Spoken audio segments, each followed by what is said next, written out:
Hello, everyone. Welcome back to Talk Ema. I'm Emily, and today we have a fun topic. We are talking about how to think in English naturally without translating every word in your head. Hi everyone, I'm Jack, and honestly, I really need this lesson because when I speak English, my brain feels so slow. First, I think in my own language, then I translate, and sometimes the sentence sounds strange even to me. That happens to many learners, Jack. So don't worry, your brain is doing extra work, and that makes speaking harder. The goal is simple today. We want your brain to think directly in English little by little. That sounds amazing, but also a little scary. Is it really possible to train your brain like that? Of course, it takes practice, but it becomes easier every day. The best way to start is with very small thoughts. You don't need long or difficult sentences.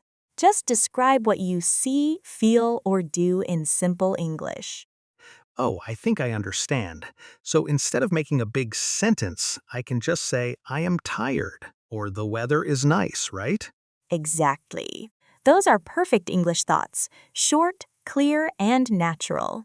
For example, when you wake up in the morning, you can think, I need coffee, or I want to sleep more.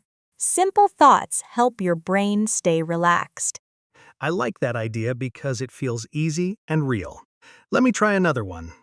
The sun is bright today, and the air feels warm. Wow, that actually feels natural. Yes, that's great.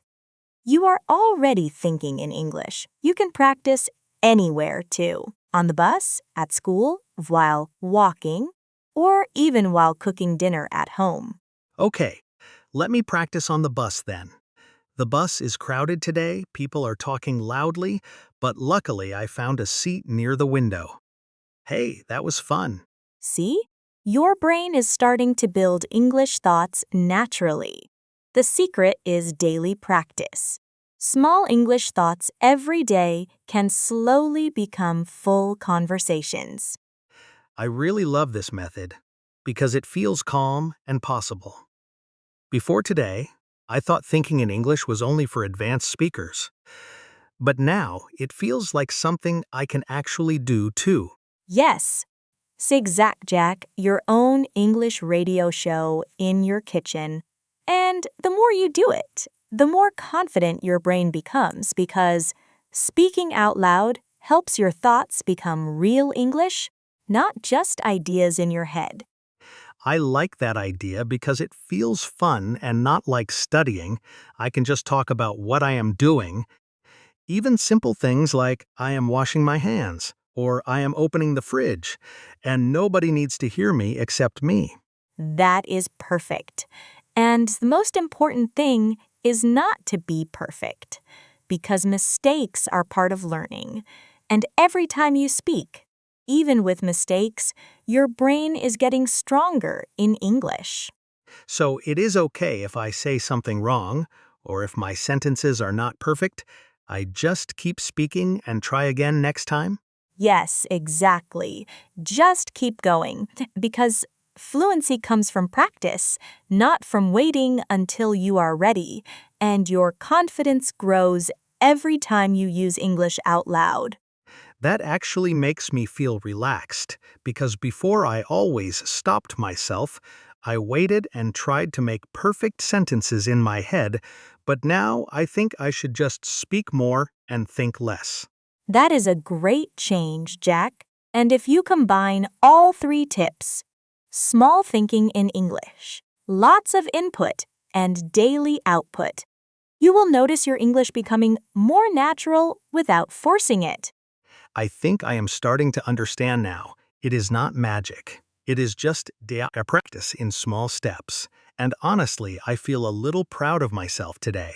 And you should feel proud because every small step counts. And even our listeners right now can start today with just one simple sentence in English about their day.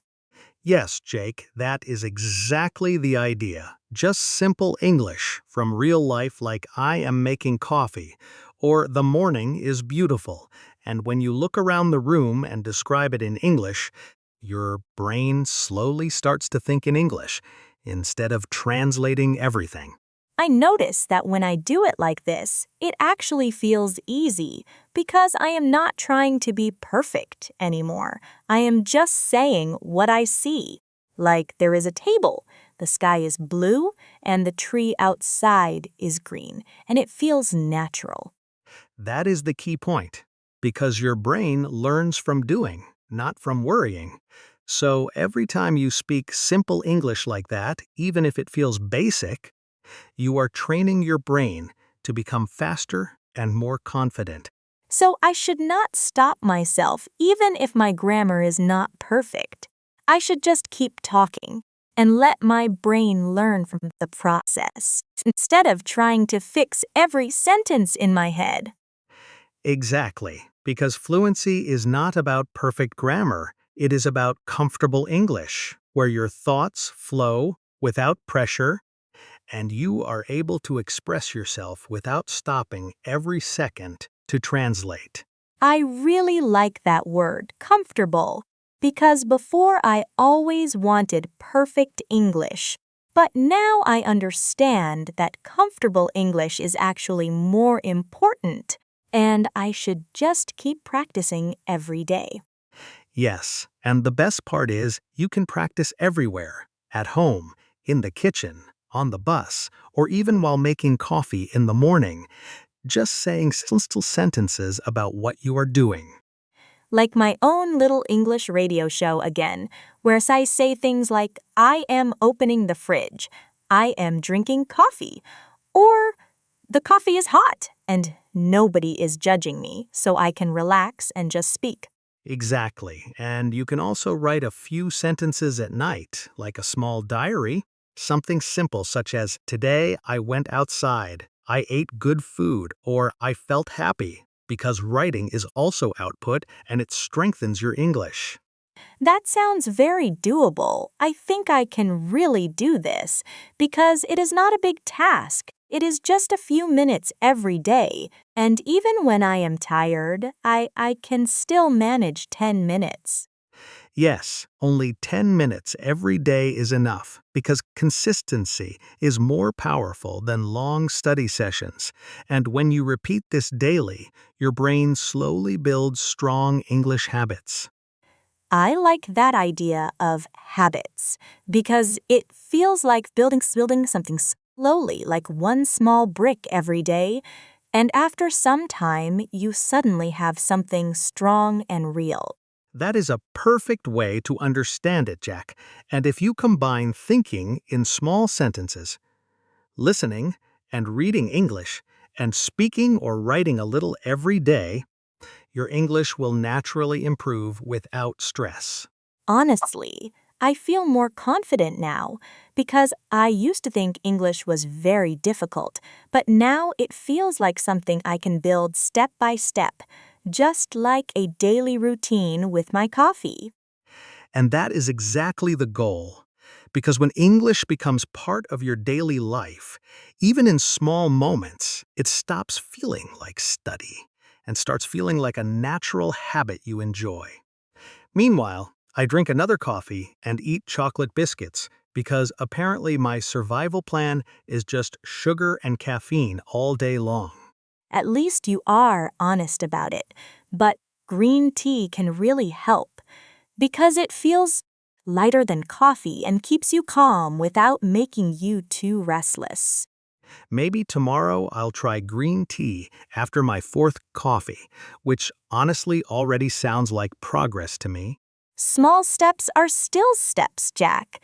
Then after work, I finally go home, feeling tired but relieved, because walking through the front door after a long day always feels comforting. That moment is the best part of the day for me too, especially when I take off my shoes, change into soft, comfortable clothes, and finally stop thinking about work. Same here. Sometimes I just sit quietly on the sofa for 10 minutes without doing anything, because even silence feels relaxing after a busy day. Exactly. My brain needs those quiet moments before dinner. Although cooking dinner can become another adventure because I'm honestly not a very talented cook. Oh no, what happened this time? One time I made pasta with so much salt that after one bite, I drank an entire glass of water immediately because it tasted like the ocean. Too much salt is a classic cooking mistake. So don't worry, almost everyone has done that at least once.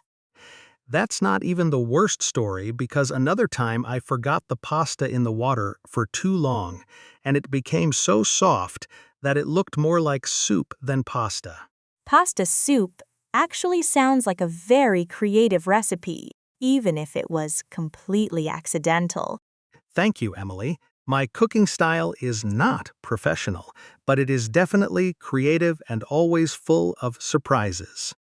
I honestly love simple cooking because after a long day, I don't want anything complicated. So now I usually make easy meals like soup, vegetables, pasta, or rice while listening to relaxing music in the kitchen.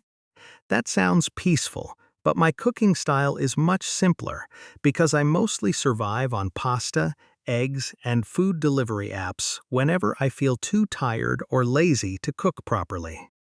Ordering food is completely fine sometimes because not everyone has energy to cook every evening, Oh. especially after work when your brain already feels exhausted.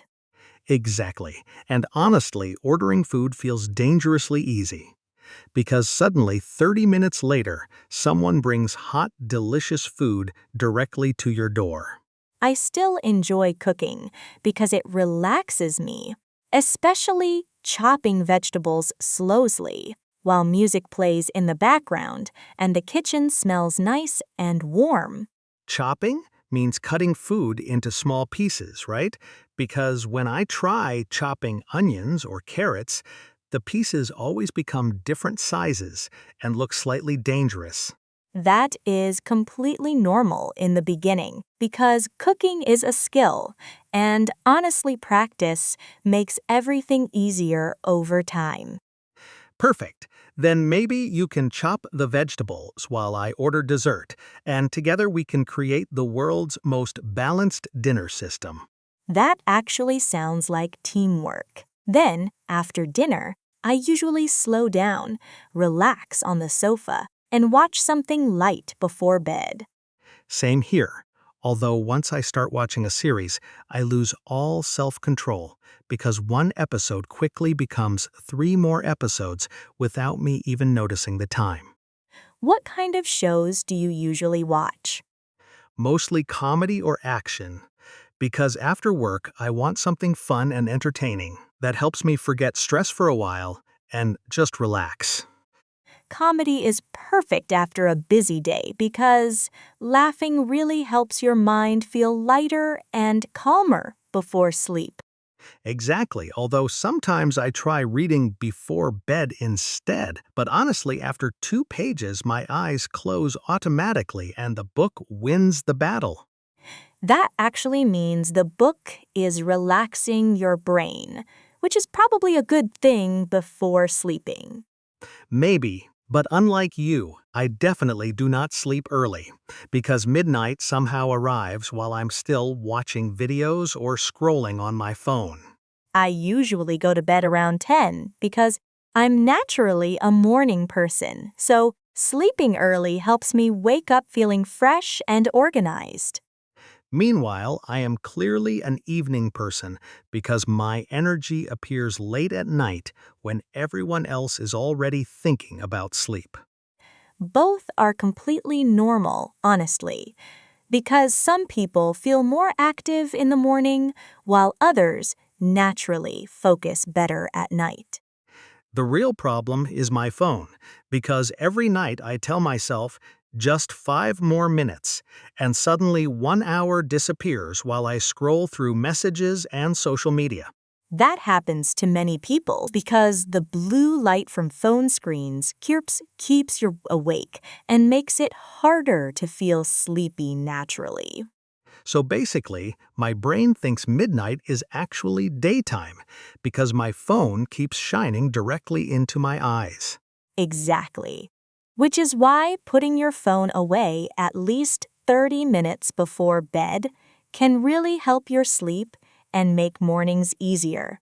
30 minutes without my phone sounds difficult, but honestly, my brain probably deserves a little peace after surviving 4 coffees every day. Your brain would definitely appreciate the break. The important thing is not having a perfect routine, but creating habits that work naturally for your lifestyle and energy. That makes sense because routines should help your life feel easier, not become another stressful thing you force yourself to follow. Exactly. So today we talked about daily routines, from waking up and commuting to work, all the way to relaxing, cooking dinner, and finally going to sleep at night. We also learned useful everyday expressions like commute, snack, peaceful, chopping vegetables, lunch break, and morning person versus evening person. And hopefully, everyone listening learned that small habits can slowly improve your day, whether it's preparing things the night before, drinking less coffee, or simply putting your phone down earlier. I'm still working on that last one, but I'll try tonight, probably after just one more episode. Those are officially the most dangerous words in modern life. Very true. Anyway, thank you so much for spending time with us today here on Talk Ema. We always love practicing English together with you. Please subscribe to Talk Ema, leave a like, and share this episode with anyone who wants to improve their English through simple, natural conversations. And before you go, tell us in the comments, are you a morning person or an evening person? And what is one thing you do every single day? Write your answer in English because practicing a little every day is the best way to improve naturally and confidently. See you next time, everyone. Bye, everyone, and keep enjoying your English journey with Talk Ema.